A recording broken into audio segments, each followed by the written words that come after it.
consultant in education and human development. He began his career as an English teacher. His passion and expertise for the subject culminated in his nomination as the chairman of the English Society of South Africa. He embraced the Muslim school movement in 1987 and has since been a head teacher of 3 schools. So like I said, this series is going to last for 3 Sundays, but today's part is going to last for 45 minutes because our stars has another session afterwards. I spoke to him. For 15 minutes, and then we'll have an interactive Q&A session afterwards. So as usual, please share your questions in the chat box and please mute upon end. You're welcome once again, and over to you, Ustaz. Assalamu alaikum wa rahmatullahi wa barakatuh. Wa alaikum salam. Firstly, I am very, very excited about doing this program. And I call myself a consultant in education and human development. What I see in my travels, and I've conducted workshops in about 30 odd countries, is a sadness, a lot of sadness. People having a victim mentality, people who have become spectators in their own life, people who blame others for the situation. And in fact, they have not taken their life in their own hands. Of course, only through Allah's mercy. And if you look at it statistically, only about 7% of the world population would have unlocked their potential. The capacity we have to grow is unbelievable. The capacity we have to effect change, the capacity we have to change our attitudes. That's the important thing, my friends. Attitude is the only thing that is under your control. Attitude is something that you are able to dictate. You could determine what your attitude will be. Now, what is significant and important is this. I want you to understand, it'd be a very sad thing that when I end off today's session, you have not confronted your true self. You have not decided to do something about it. And that's the point, you see. The point is, if you want to grow, we've got to take ownership. And the second thing I want to just speak about very quickly is, if you look at the next slide, it's about an exercise I would like you to do. What is that exercise? The exercise is the following. Number one, ask yourself, where am I? The next question, ask yourself where you like to be. And then ask yourself, what steps do I need to take to be attaining my success? What do I need to do? As they say, if you do the same things the same way every day, expect the same results. It's not going to change. So I want you to understand that. I want you to understand that. I want you to understand that time is finite. You only have 24 hours in a day. And in fact, you know, if you look at people that are truly, truly successful, they all have 24 hours. All of us spend about 8 hours at work and 8 hours at home, eating, sleeping at home, whatever. There's 16 hours. But people that are truly successful, ask them what they do in the other 8 hours. And there we see the beautiful example of Nabi sallallahu alaihi wasallam. Not that he slept for 8 hours, not that. But what he did, who he interacted with. Did he have a vision? Did he have a mission? So these are important things. about those 8 hours. And what I want to say to you before I forget, that the 5 people that are closest to you, I'm not talking about your family, will have a very, very profound impact on your life. Now, those 5 people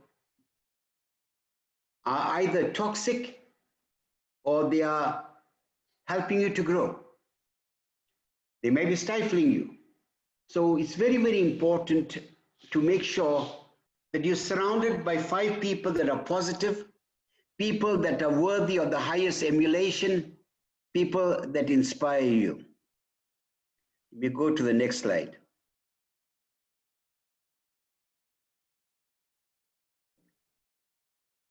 The question is this, a very important question is, why this seminar? Why this workshop? The workshop is there to remind each one of you and remind myself that we have one life, but we can do great things with this life. You know, it's very easy. It's very facile. It's very easy to look at someone who's enjoying some modicum of success.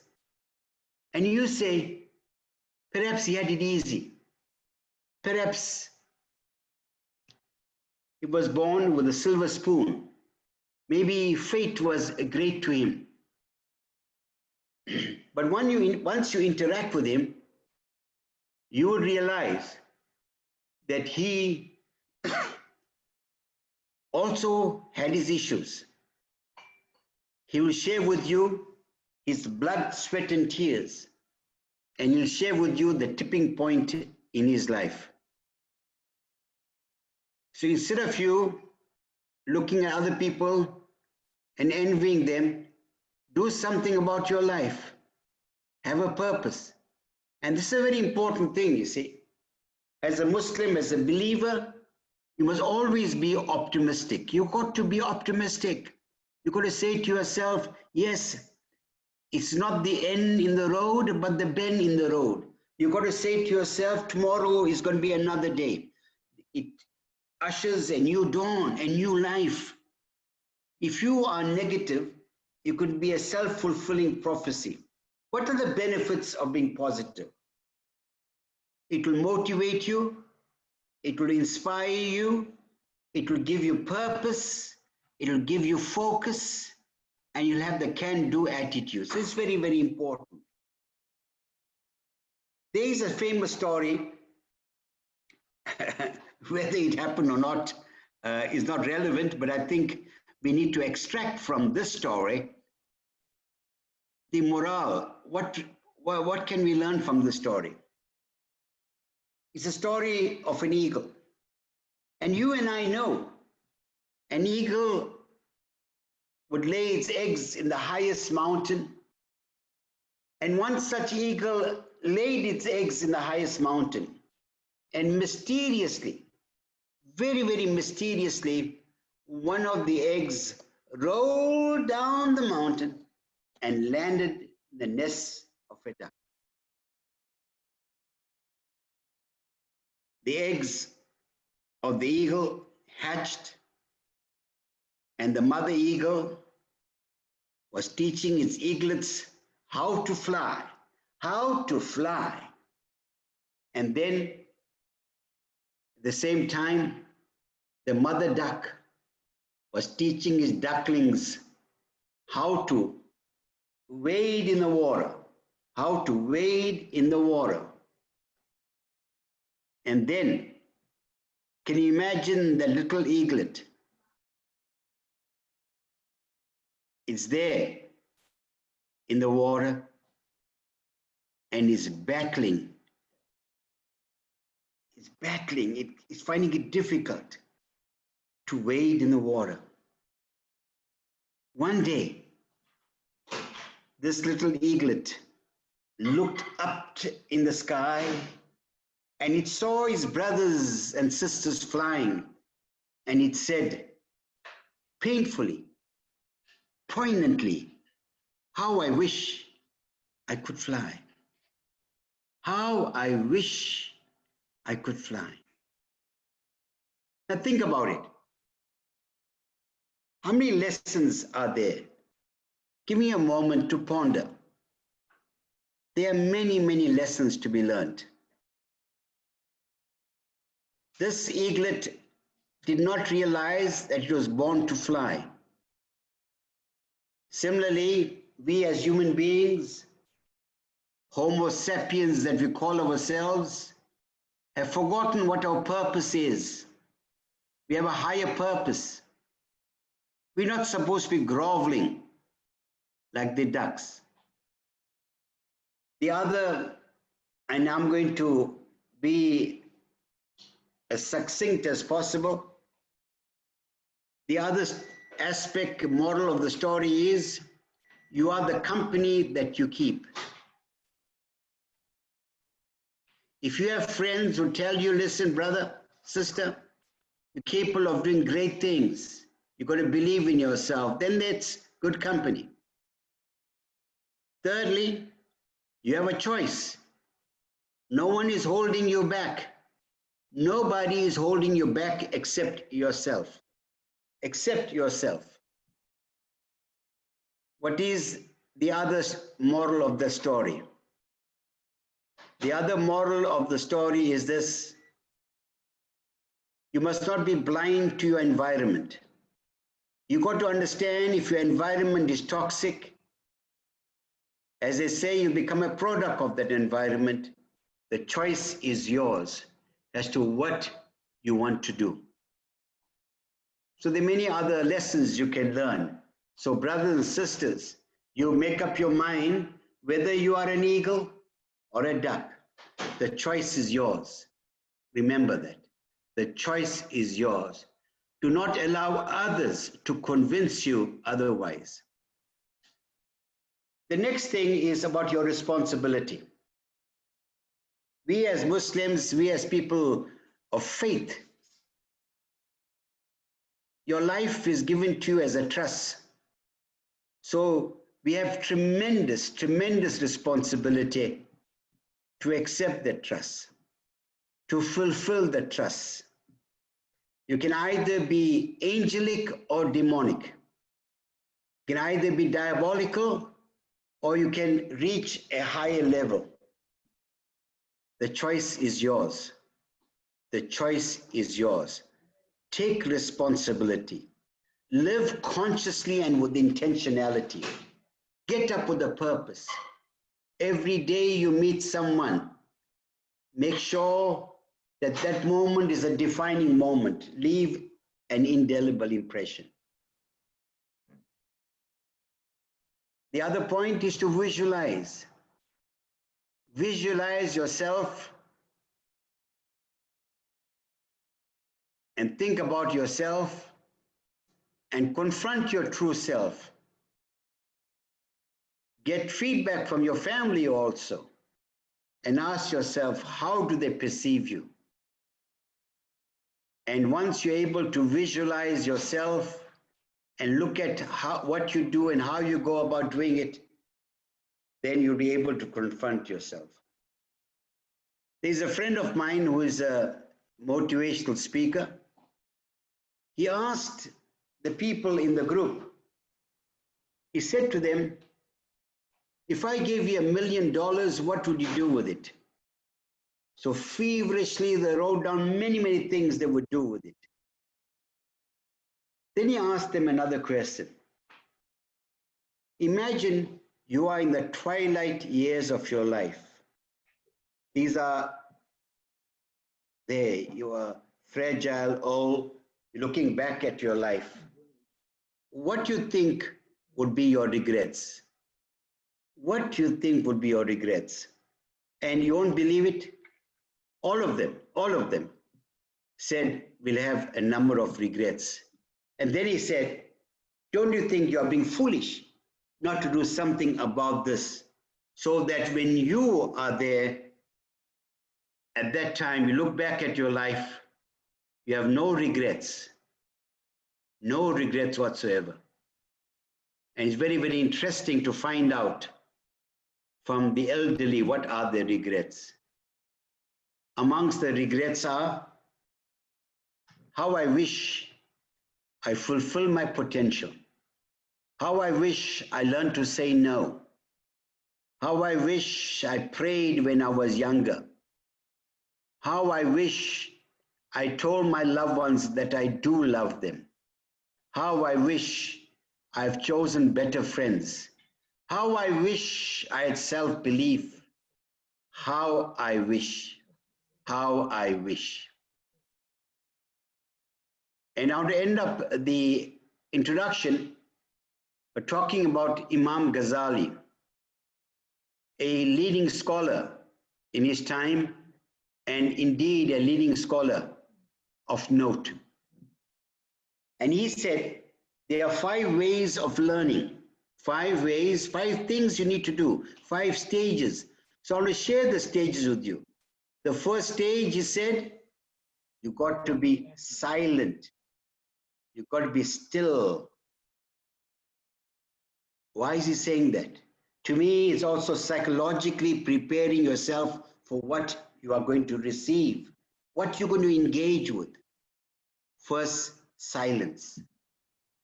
Then you listen with your heart. Listen with your heart. Listen. After you listen, you memorize. Learn it. Learn what is being said. And most importantly, after memorizing it, you practice upon it.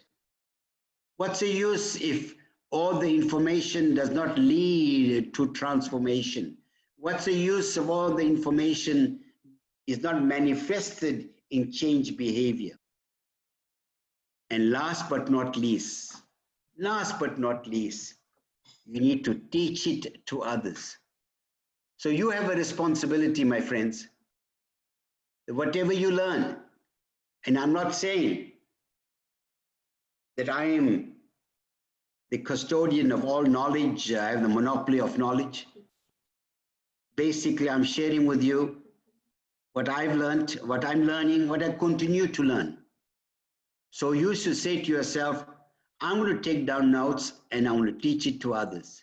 In that way, it will be very, very effective. You can go to the next slide.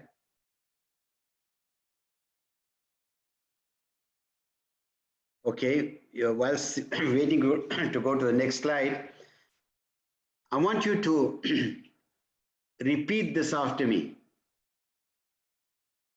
I want you to say, all of you, people around you may think you've gone off your head, but it's okay. Psychologists have said, and repeat this, if I do not change in the next 48 hours, then it's unlikely I'm going to change. If I do not change in the next 48 hours, it's unlikely I'm going to change. I would like the organizers to unmute everyone now. And once you have unmuted everyone, right, are you unmuting everyone? I would like everyone to say this loudly so I want to hear you, right? Okay, are you unmuting everyone? I have. Yes, I have. The next slide. I want all of you to say, if I do not change If I do not change in the next 48 hours, In the The next next 48 hours, I will not change. I will not change. And you must say this to yourself, I'm going to change now. I'm going to change now. Okay, I believe you, my brothers and sisters. Okay, you can mute everyone and give me the next slide, please.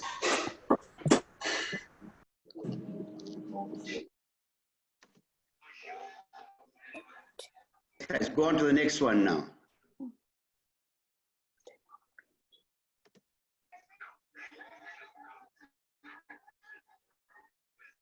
Okay, next slide.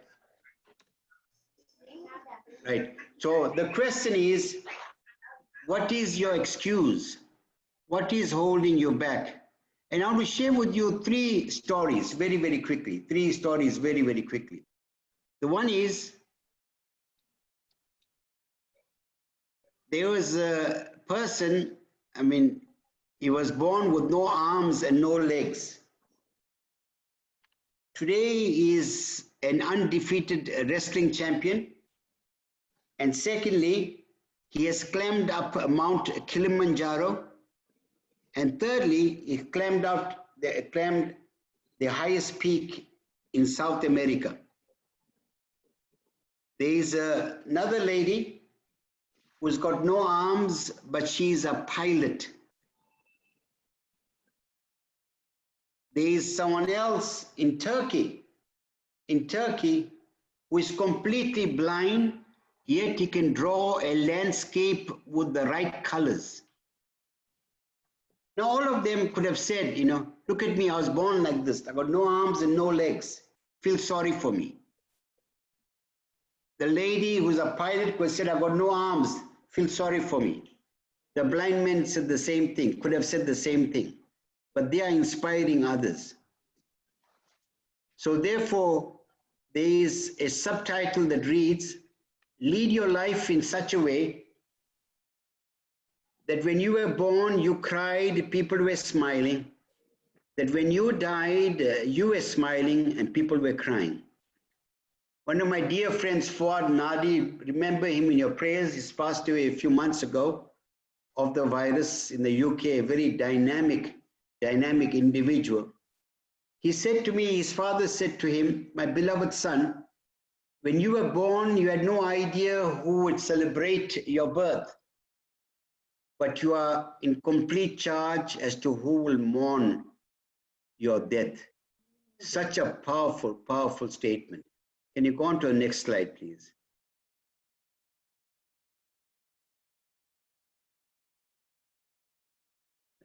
We do not see the world as it is, but as we are. It's a very powerful statement.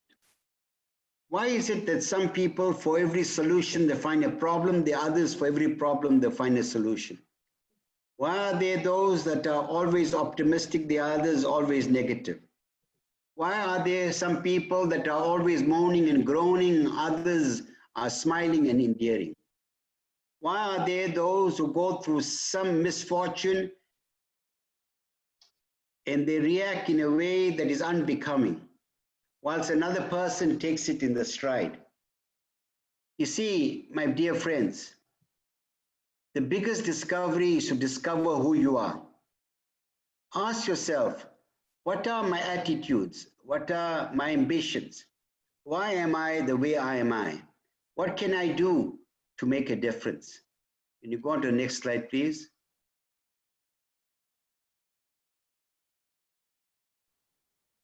Next slide after this. Right. Now, this is something which I'll read to you, and I'm sure you could see this. I want you to think about it. Our worst fear is not that we are inadequate. Our deepest fear is that we are powerful beyond measure. It is our light and not our darkness that most frightens us. We ask ourselves, who am I to be brilliant, gorgeous, talented, and fabulous? Actually, who are you not to be? It is not just in some of us, it is in everyone. And as we let our own light shine, we unconsciously give other people permission to do the same. As we are liberated from our own fear, our presence automatically liberates others.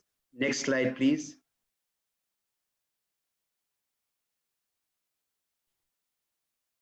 I want you to read this. Time is a gift.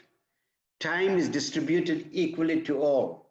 Each of us gets 24 hours a day. How you manage it depends on you. That is self-explanatory. Next slide. Next slide, please. Yep, put all the information there, everything. Okay. Now you find this COVID, and something that I want to focus on until the end of today's presentation is something that has impacted on the landlord, the tenant, the employer, the employee, the teacher, the student, the millionaire, the pauper, everyone. I don't think our collective humanity could ever anticipate there'll come a time like this. But you know, this is also a gift to us from Allah. And you and I know that if you were to die because of the virus, you'll be regarded as a martyr. And not only that, our Nabi Sallallahu Alaihi Wasallam also said words to this effect, that during this period, if you are patient, you also get the blessings as if you've been a shaheed, a martyr.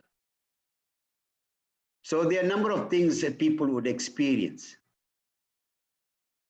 But a very important thing is this, that during this time, it is a reminder that Allah is in charge.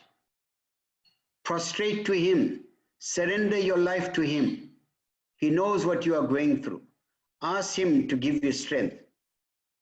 And then psychologists also say that revealing is healing. Speak about it. In that way, you'll feel cathartic, you feel much better. It cleanses you. Speak about it.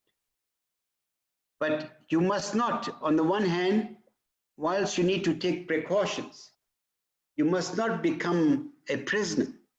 You mustn't lead a claustrophobic existence. You must continue to do the good works. Take every precaution. And remember this, we are told with every heartache there is ease. With every heartache there is ease. Now, if you look at the slide, if you look at some of the things that will happen, the loss, you'll have some loss, you're vulnerable, you're uncertain, you might be paranoid, stress, a whole range of things. Now, it will impact on you emotionally. It will impact on you in terms of your behavior, in terms of your attitude, in terms of your mental health. Remember, you must not surrender to your fear. Do not surrender to your anxiety, but surrender to Allah. Because in the end, you cannot leave Allah from the equation. And there's something I want you to understand, right? The next slide, please.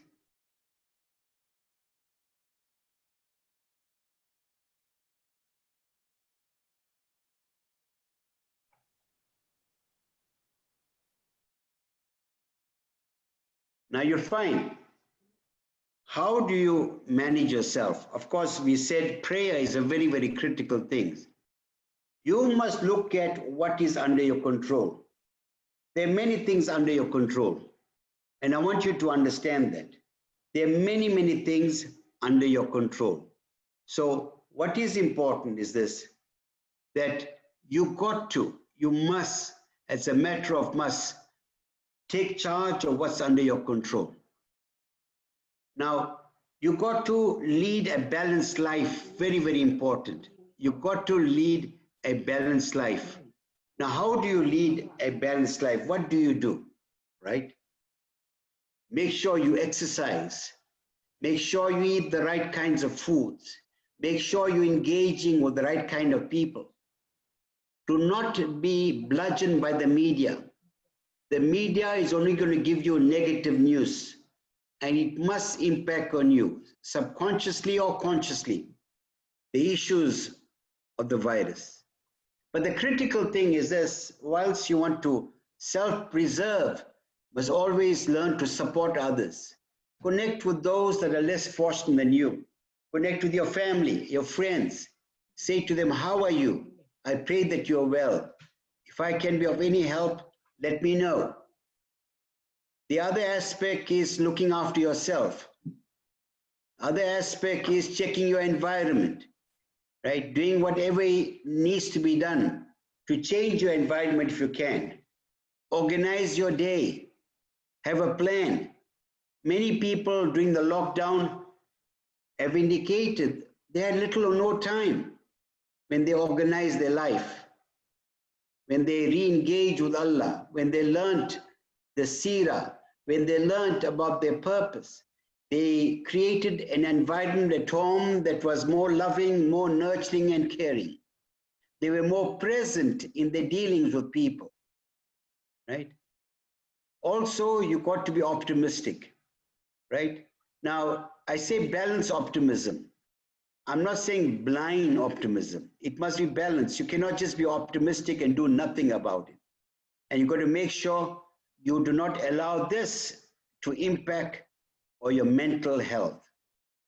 Next slide, please.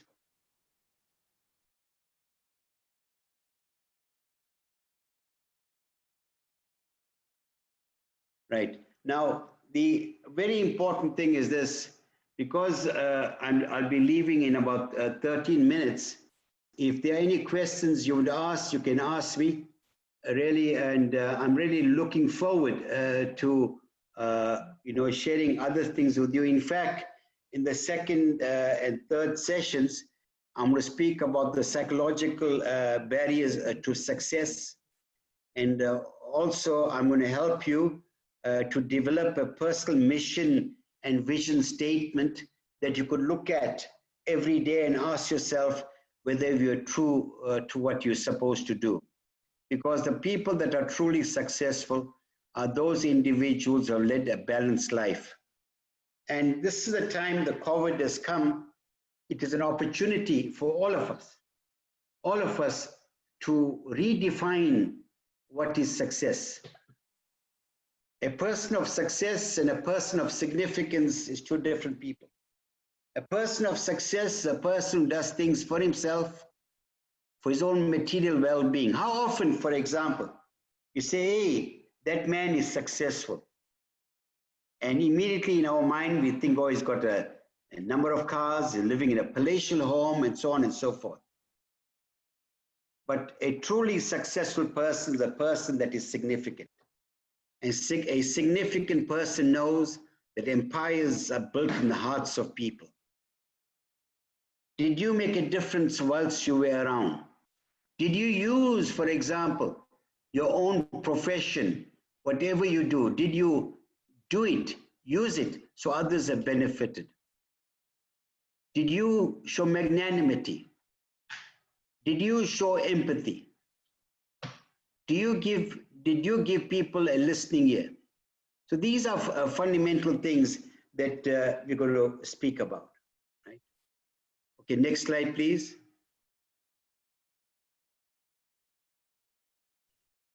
Next slide. Next slide. Next slide.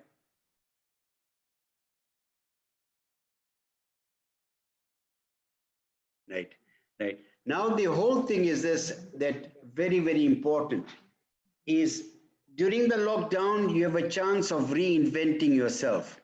You've got a chance of honing new skills. You've got a chance of diversifying it. You've got a chance of re-engaging and reconnecting with your loved ones. You have a chance of really unlocking your potential. Now, if you look at the topic, unlocking your potential, right?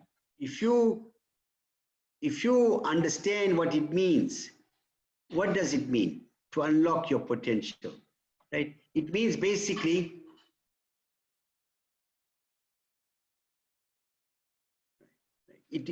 basically what it really means about unlocking your potential, it is basically the idea that we have the potential, but we must learn to open it out. You are born with the potential. All of us have a particular skill. All of us have certain things that we need to embrace. And I think this is a fundamental thing. The whole thing in life is this. You got to ask yourself, Look at the last few months of your life, or even before the lockdown. What have you been doing? Look at yourself and ask yourself, where was I engaging with? Have I been reading? And this is something I want to speak to you about. It is not fortuitous or by chance. It is not fortuitous or by chance, right? And I would like the people just stop sharing my slides now, please, right? I want to just take out my slides, right? Now, what I want to share with you is the following. I want to share with you what helped me to grow. And I'm not suggesting that I am worthy of the highest emulation. And I'm sure, as I always will, I will learn from each one of you, right? What I want to share with you is the following. People often ask me, what was a tipping point in my life? And the tipping point in my life was the day I started developing a love for reading. From a non-reader, and today I have, and I'm saying it to validate something, I have about 2,500 books from throughout the world. Books open your mind, they give you confidence, they make you charismatic. It enhances your self-esteem. You become magnetic, you become creative, you become a great storyteller, a raconteur, a conversationalist. And it was precisely through that reading that I developed self-confidence. It was precisely through that reading I developed leadership qualities. It was precisely through this reading that I was able to travel throughout the world and participate, as it were, with people and do things, right? So what I'm saying to you is this, that remember in life, no one owes you a living. Nobody. You got to embrace life. You got to have the right kind of attitude. You got to say to yourself, I can do it. Now, the only way you can do it is to confront yourself. Be honest with yourself. Are you a person that is decisive? Do you procrastinate? Are you an individual who is prepared to embrace new knowledge? Are you prepared to change, or are you receptive to change? Now, these are important and fundamental questions you need to ask yourself. The next 7 minutes, I would like you to either raise your hands there or send a question, because I would like, really, I don't want you to be a passive receptacle of knowledge. I would like you to ask questions so I know that you are interested. You've got to ask questions. 50% of knowledge, as Other Umar said, comes from good questions. These are important things. To ask questions, not to be shy. That's the beginning of learning. Are there any questions, organizers?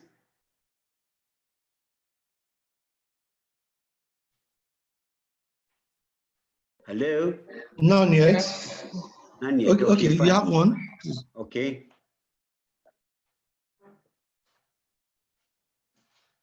Can you go ahead, please? Yes, anyone can raise up their Salam. hand as well or drop in the chat box. Sorry. Okay. We have 2 questions already in the chat box. Okay, fine. Okay, ask the question. How do I embrace my knowledge? You see, remember this, the purpose of knowledge is not purely that you have theoretical information. The purpose of knowledge is essentially to transform you. It must reflect on a changed attitude. It must reflect on changed behavior.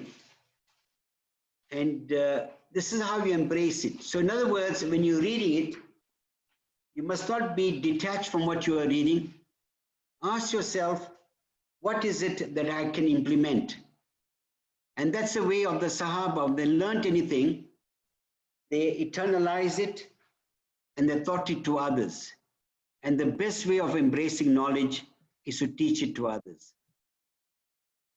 Next question. Next question. Why do you think we are afraid of our potential? We are afraid of our potential for the following reasons. All of us are complacent. We are happy with who we are. And once you understand the potential we have, it will demand from you a change in behavior, a change of routine.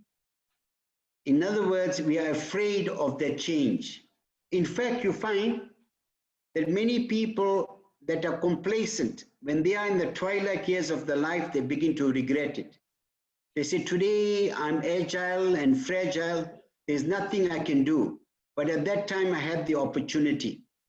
So this is the whole thing, you see. And also we are afraid of failure. We are worried about what society or other people are going to say. And remember this, whilst it is critical that we have friends, but you must have friends that are critical of us and the mirrors unto us, who help us, support us, and guide us. And this is a very, very important. Any other question? How can we cope with getting bored easily while reading? While reading? Yes. Yeah. Now this is a point. You see, like anything, if you have not been a person who exercises, when you go out on the road to run, after a few hundred meters, you'll get tired. But you need to be persistent. You need to choose a book that is stimulating, a book that will inspire you, a book that people recommend to you. And you need to do that and develop the habit. Initially, it'll be mechanical. And afterwards, when you see the fruits of what you are learning, what you are reading, it will make a big difference. I've seen it happen. I've seen people's lives transform. I've seen people become confident. And let today be the beginning of that day. Choose a great book. Choose a book that is inspirational. Choose a book that will open your mind so that you would lead. And really, people that read are happy people because they participate vicariously through the lives of other people. They are more insightful. They are more engaging. And they are people that, are able to initiate conversations. And they also, I like to believe, have a sense of humor also. So this will be our last question because of time. What's the best way to turn personal weaknesses into strengths? Yes, I think the best way is, firstly, you got to confront what your weaknesses are, right? Confront it, acknowledge it, right? Acknowledge it. You see, we all make mistakes. Remember, they say your past should be a point of reference and not your residence. Then say to yourself, let me see what personal goals I can have. Let me, for example, embrace a new attitude, a new value, a new habit. Let me do this. Let me share something with someone that I can see as a mentor. Let me pray to Allah. Let me understand the seerah. And in that way, you'll find after a few weeks, you become far more confident. People will find that you have changed. And inshallah, you will leave a true legacy. Alhamdulillah, Jazakallah khair. Okay, could I just say in parting, thank you so much, Amina, to the organizers. It's a pity I have to leave because I am taking part in another program, but I promise you in the next two programs, I'll be there till the end. I appreciate your comments. And someone asked a question, what book would you recommend? I would recommend many, many books. Look at books that are motivational. Look at the seerah. And inshallah, you know what, the next time around, perhaps I'll give you a reading list. You take care. Assalamu alaikum wa rahmatullahi wa barakatuh. And what I like to say is, I like it. Assalamu alaikum. Alaikum salam wa barakatuh. Thank you, everyone. A big Jazakallah khair to everyone. Inshallah, we shall continue next week. So please keep your questions. We'll attend to them next week, inshallah. And we shall be continuing with the rape series as well. Please look out for that in your emails, inshallah, for registration and more details regarding it. Jazakallah khair once again. Please stay safe. Assalamu alaikum wa rahmatullahi wa barakatuh.